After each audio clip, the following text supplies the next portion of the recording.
ವಿಷಯನ ತಿರ್ಚಿ ಮುರ್ಚಿ ಹೇಳೋದ್ರಿಂದ ಸತ್ಯ ಸುಳ್ಳಾಗಲ್ಲ. ಪದೇ ಪದೇ ಹೇಳೋದ್ರಿಂದ ಸುಳ್ಳು ಸತ್ಯನೂ ಆಗಲ್ಲ. ಸಂಧ್ಯಾಗೆ ನ್ಯಾಯ ಕೊಡ್ಸಕ್ ಹೊರಟಿರೋ ನನ್ನ ಉದ್ದೇಶದಲ್ಲಿ ದುರುದ್ದೇಶ ಇಲ್ಲ. ನಾನೇನೋ ತಪ್ಪು ಮಾಡಿಲ್ಲ. ಇದನ್ನೇ ಬೇಡ ಅಂದಿದ್ದು. ಇಷ್ಟಾದ್ರೂ ಇವಳು ಹಠ ಬಿಡ್ತಾಳ ನೋಡು ಅರ್ಜುನ್.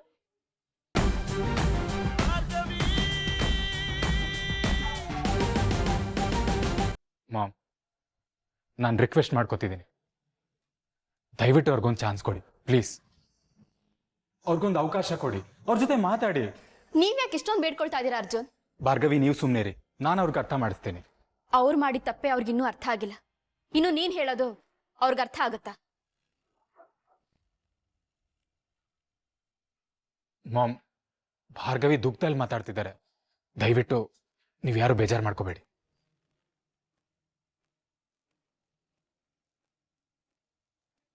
ನಿಮಗೆ ಗೊತ್ತಲ್ಲ ಇವತ್ತು ಏನ್ ನಡೀತು ಅಂತ. ಅದ್ಕೆ ನೀವಾದ್ರೂ ಹೇಳಿ ಪ್ಲೀಸ್. ಹ್ಞೂ ಅತ್ತೆ, ನಿಮ್ಗೆ ಗೊತ್ತಲ್ಲ.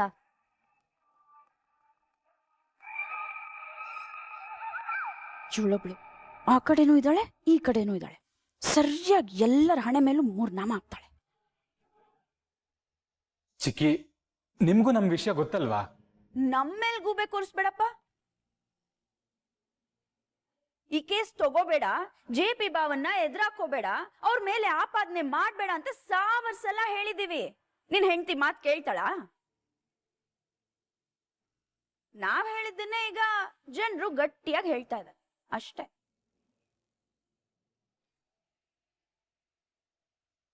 ಇವಳು ಹುಟ್ಟಕ್ಕಿಂತ ಮುಂಚೆಯಿಂದ JP ಲಾಯರ್.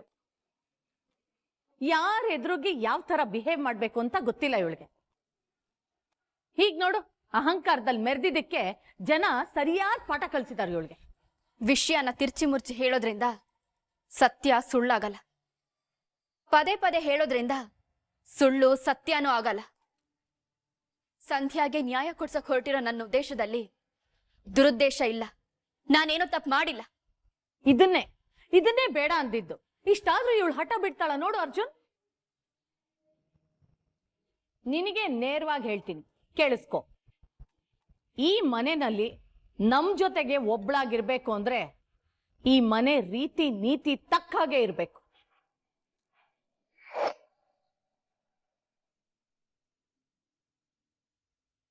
ಈ ಮನೆ ಹೆಣ್ಮಕ್ಳು ಯಾರು ಕೆಲ್ಸಕ್ಕೆ ಹೋಗಲ್ಲ, ಮನೆಯಲ್ಲೇ ಇರ್ತಾರೆ. ನೀನ್ ಈ ಮನೆಯಲ್ಲಿ ಇರ್ತೀಯ ಅಥವಾ ಕೇಸು ಅಂತ ಬಿದ್ಬಿದಿ ಅಲಿತ್ಯ?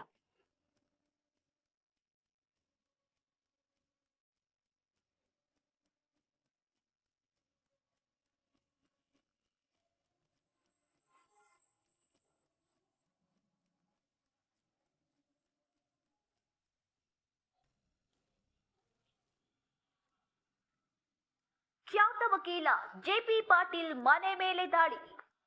JP ಪಾಟೀಲ್ ಮನೆಗೆ ನುಗ್ಗಿದ ಮಹಿಳೆಯರು. ಸಂಧ್ಯಾ ಕೇಸ್ ವಿಚಾರದಲ್ಲಿ ದಾಳಿ ನಡೆಸಿದ ಮಹಿಳೆಯರು. ರವಿ, ನಮ್ ಭಾರ್ಗವಿ ಕೇಸ್ ನಡೆಸ್ತಾ ಇದ್ರಲ್ಲ, ಆ ಕೇಸ್ ಬಗ್ಗೆನೆ ನ್ಯೂಸ್ ಬರ್ತಾ ಇದೆ ಕಣೋ. ಆ ಲಾಯರ್ JP ಪಾಟೀಲ್ ಮನೆ ಮೇಲೆ ದಾಳಿ ಮಾಡಿದಾರಂತ ಕಣೋ.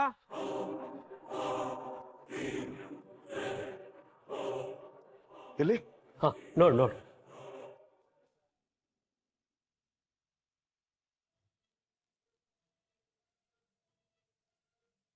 ಛೇ, ಹಾಳಾದ ಮರುವಿಗೆ ಚಾರ್ಜ್ ಹಾಕದೆ ಮರ್ತ್ಬಿಟ್ಟೆ.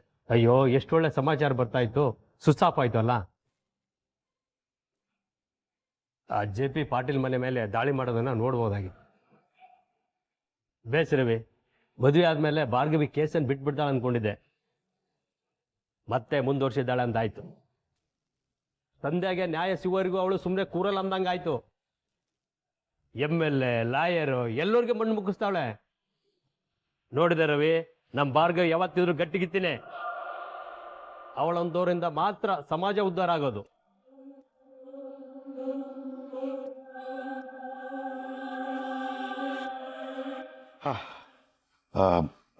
ನಿನ್ನ ಅಗ್ರಿಮೆಂಟ್ ಪೇಪರ್ಸ್ಗಳೆಲ್ಲ ರೆಡಿ ಆಗಿದೆ, ಇದರಲ್ಲಿದೆ, ತಗೊಳಪ್ಪ. ಇಷ್ಟು ಬೇಕಾಗೋಯ್ತಾ? ಥ್ಯಾಂಕ್ಸ್ ರವಿ, ತುಂಬಾ ಉಪಕಾರ ಆಯ್ತು. ಭಾರ್ಗವಿಗೆ ಒಳ್ಳೇದಾಗ್ಲಿ, ಅಪ್ಪ ಮಗಳು ಒಂದಾಗಿ. ನಾನು ಬರ್ತೀನಿ.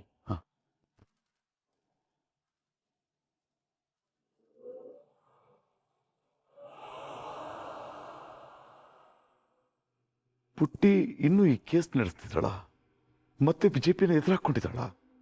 ಬಹುಶಃ ಅರ್ಜುನ್ ಅವಳಿಗೆ ಸಪೋರ್ಟ್ ಮಾಡ್ತಿರ್ಬೇಕು. ದೇವ್ರೆ, ಅವಳಿಗೀಗ ಮದುವೆ ಆಗಿದೆ, ಅವಳದೇ ಒಂದು ಸಂಸಾರ ಇದೆ. ಈ ಕೇಸಿಂದ ಈಗಾಗಲೇ ಸಾವು, ಸಾಕಷ್ಟು ನೋವು ಆಗೋಗ್ಬಿಟ್ಟಿದೆ. ದಯವಿಟ್ಟು ಅವಳಿಗೆ ಏನೋ ನೋವು ಕೊಡ್ಬೇಡಪ್ಪ, ಅವಳು ನೀನೇ ಕಾಪಾಡ್ಬೇಕು.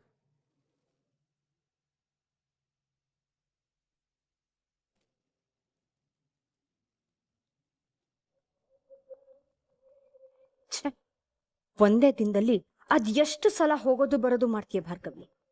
ಬ್ಯಾಗ್ ಎತ್ಕೊಂಡು ಪರ್ಮನೆಂಟ್ ಆಗಿ ಜಾಗ ಖಾಲಿ ಮಾಡು. ಏ ಭಾರ್ಗವಿ, ನಿನ್ನನ್ನೇ ಕೇಳ್ತಾ ಇರೋದು. ಇಲ್ಲೇ ಇರ್ತೀಯಾ ಹೋಗ್ತೀಯಾ? ಮಾಮ್, ಅವ್ರಿಗೊಂದ್ ಸ್ವಲ್ಪ ಟೈಮ್ ಬೇಕಂತ ಹೇಳಿದ್ನಲ್ಲ. ಇನ್ಮೇಲೆ ನಾನು ಕೋರ್ಟ್ಗೆ ಹೋಗಿ ಲಾ ಪ್ರಾಕ್ಟೀಸ್ ಮಾಡಲ್ಲ.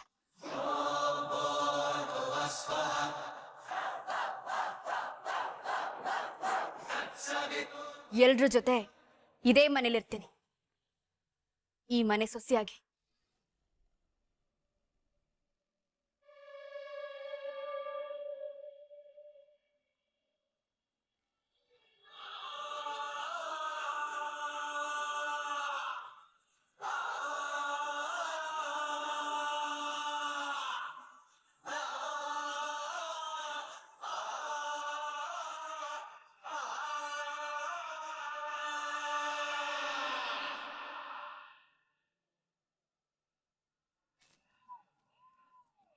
ಇಷ್ಟೆಲ್ಲ ಮರ್ಯಾದೆ ಹೋಗಿದೆ, ಗಲಾಟೆ ಮಾಡಿ ಆಚೆ ಹೋಗ್ತಾಳೆ ಅನ್ಕೊಂಡ್ರೆ ನನ್ನ ಮನೇಲೆ ಜಾಂಡ ಊರ್ತೀನಿ ಅಂತಿದ್ದಾಳೆ. ಭಾರ್ಗವಿ ಅವ್ರು ಒಪ್ಕೊಂಡ್ಬಿಟ್ರು, ನನ್ನ ಹೆಂಡತಿ ಒಪ್ಕೊಂಡ್ಬಿಟ್ರು.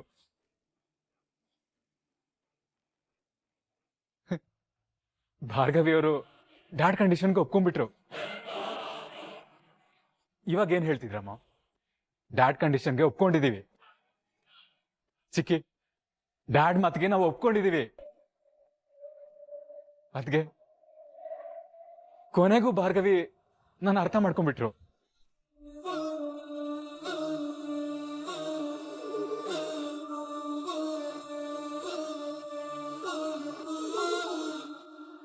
ನಾನು ಹೇಳಿರ್ಲಿಲ್ವಾ? ಭಾರ್ಗವಿ ತುಂಬಾ ಒಳ್ಳೆ ಹುಡುಗಿ, ನನ್ನ ಮಾತನ್ನ ಅರ್ಥ ಮಾಡ್ಕೋತಾರೆ ಅಂತ. ಈ ಮನೆಯವ್ರಿಗೆ ಹೊಂದ್ಕೋತಾರೆ ಅಂತ ನಾನು ಹೇಳಿರ್ಲಿಲ್ವಾ? ಮಾಮ್, ನೀವ್ ಹೇಳಿದ್ದನ್ನ ನಾನು ನನ್ನ ಹೆಂಡತಿ ಒಪ್ಕೊಂಡಾಯ್ತು. ಈಗ ನೀವ್ ಹೇಳ್ದಾಗ ನಡ್ಕೊಂಡು ನಿಮ್ ಮಾತನ್ನ ಉಳಿಸ್ಕೊಳ್ಳಿ. ಒಪ್ಕೋತಿರಲ್ವಾ? ಒಪ್ಕೊಳ್ಳೇಬೇಕು. ಒಪ್ಕೊಳ್ದೆ ನಿಮಗೂ ಬೇರೆ ಆಪ್ಷನ್ ಇಲ್ಲ. ಇನ್ಮುಂದೆ ಭಾರ್ಗವಿ ನನಗೆ ಹೆಂಡತಿ ಮಾತ್ರ ಅಲ್ಲ, ನಿಮಗೆ, ಈ ಮನೆಗೆ ಸೊಸೆ ಕೂಡ. ಭಾರ್ಗವಿ ಅರ್ಜುನ್ ಪಾಟೀಲ್.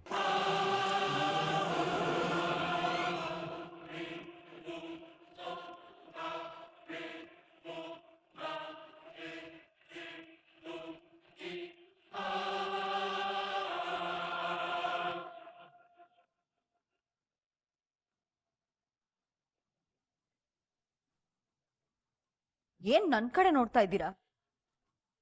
ನಿಮ್ಗಿಂತ ಜಾಸ್ತಿ ನನಗ್ ಟೆನ್ಷನ್ ಆಗ್ತಾ ಇದೆ. ತಿರೋ ಕೋಪಕ್ಕೆ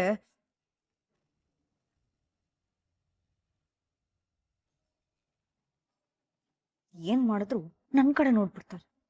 ನಾನೇನ್ ಮಾಡ್ಲಿ?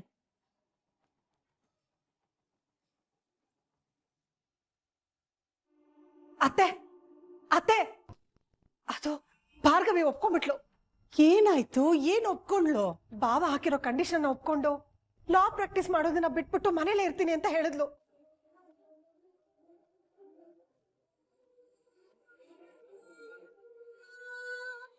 ಏನು ಭಾರ್ಗವಿ ಹಾಗಂದ್ಲ? ಹೌದು ಅತ್ತೆ, ಅವಳು ಹಾಗಂದಿದ್ದನ್ನ ನನ್ ಕಿವಿಯಾರೆ ನಾನೇ ಕೇಳಿಸ್ಕೊಂಡೆ.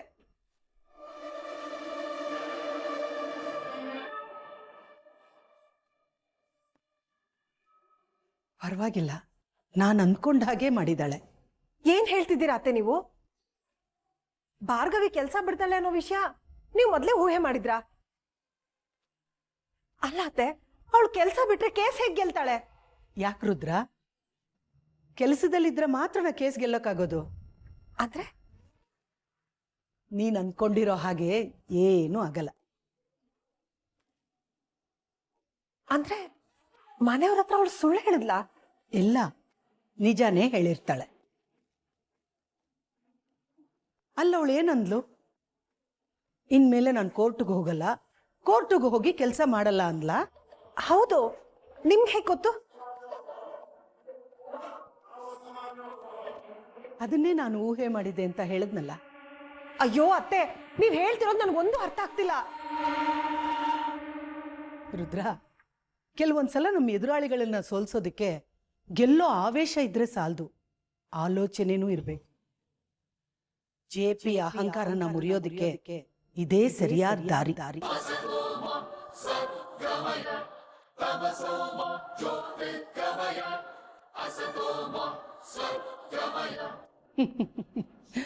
ತ್ರೇತಾಯುಗದಲ್ಲಿ ವಾಲಿನೂ ಹೀಗೆ ಅಹಂಕಾರದಲ್ಲಿ ಮೆರೀತಿದ್ದ.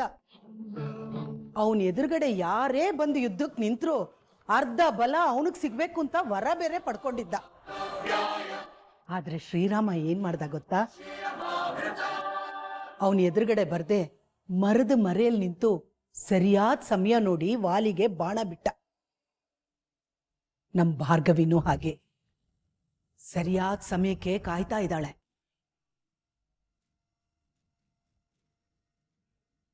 ಅವಳೀಗ ಗೃಹಿಣಿ ಅನ್ನೋ ಮರದ ಪರದೆ ಹಿಂದೆ ಇದ್ದಾಳೆ. ಅಂದ್ರೆ ಭಾರ್ಗವಿ ಸಂಧ್ಯಾ ಕೇಸ್ನ ಬಿಡಲ್ಲ ಅಲ್ವಾ? ಖಂಡಿತ ಬಿಡಲ್ಲ.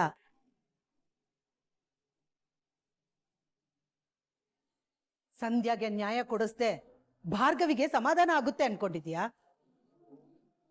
ಪಾಪ, ಪ್ರತಿ ಕ್ಷಣನೂ ಅವಳ ಬಗ್ಗೆ ಯೋಚನೆ ಮಾಡಿ ಕೊರಗ್ತಾ ಇದ್ದಾಳೆ. ಆದ್ರೆ ಈಗ ಇಲ್ಲಿರೋ ಅಡೆತಡೆಗಳನ್ನೆಲ್ಲ ಮೀರಿ ಮುನ್ನೋಗಕ್ಕೆ ತಯಾರಾಗ್ತಿದ್ದಾಳೆ. JP ಹೇಗೆ ಅರ್ಜುನ್ ಪ್ರೀತಿನ ಮುಂದಿಟ್ಕೊಂಡು ಭಾರ್ಗವಿಗೆ ಪೆಟ್ಕೊಟ್ನೋ ಹಾಗೆ ಭಾರ್ಗವಿ ಕೂಡ ಈ ಮನೆ ರೀತಿ ನೀತಿಗಳನ್ನ ಮುಂದಿಟ್ಕೊಂಡು JPಗೆ ಪೆಟ್ಟು ಕೊಡ್ತಾಳೆ. ಆದ್ರೆ JP ಭಾವ ಸೋತ್ರೆ ಸುಮ್ನೆ ಇರ್ತಾರತ್ತೆ? ಗೊತ್ತಿಲ್ಲ, ಆದ್ರೆ ಇದರಿಂದ ಅವನು ಹೊಸ ಪಾಠ ಕಲಿತಾನೆ. ಕಲಿಬೇಕು.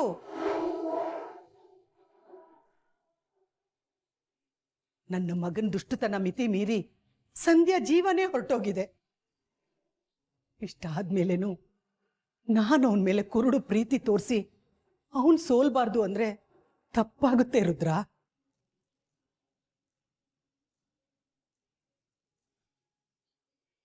ಈ ಸೋಲು ಅವನಿಗೆ ಜ್ಞಾನೋದಯ ಆಗ್ಬೇಕು. ಅವನು ಮತ್ತೆ ಹಳೆ JP ಆಗ್ಬೇಕು. ಅವನಲ್ಲಿರೋ ಹಳೆ ರೀತಿ ನೀತಿಗಳು ಕೆಟ್ಟ ಗುಣಗಳು ಮಾಯ ಆಗ್ಬೇಕು. ಇದೆಲ್ಲ ಆಗ್ಬೇಕು ಅಂದ್ರೆ ಭಾರ್ಗವಿ ಈ ಕೇಸ್ನ ಗೆದ್ದು JPನ ಸೋಲಿಸ್ಬೇಕು. ರುದ್ರ, JP ಸೇರಾದ್ರೆ ಅವನ್ ಸೊಸೆ ಸವ್ವಾ ಸೇರು. ಮರಕ್ಕಿಂತ ಮರ ದೊಡ್ಡದು. ಜ್ಞಾನದಲ್ಲಿ ನಾನೇ ದೊಡ್ಡವನು ಅನ್ನೋ ಅಹಂಕಾರ ಇರಬಾರ್ದು. ಈ ಪಾಠನ ನಮ್ ಭಾರ್ಗವಿ JPಗೆ ಅರ್ಥ ಮಾಡೇ ಮಾಡಿಸ್ತಾಳೆ.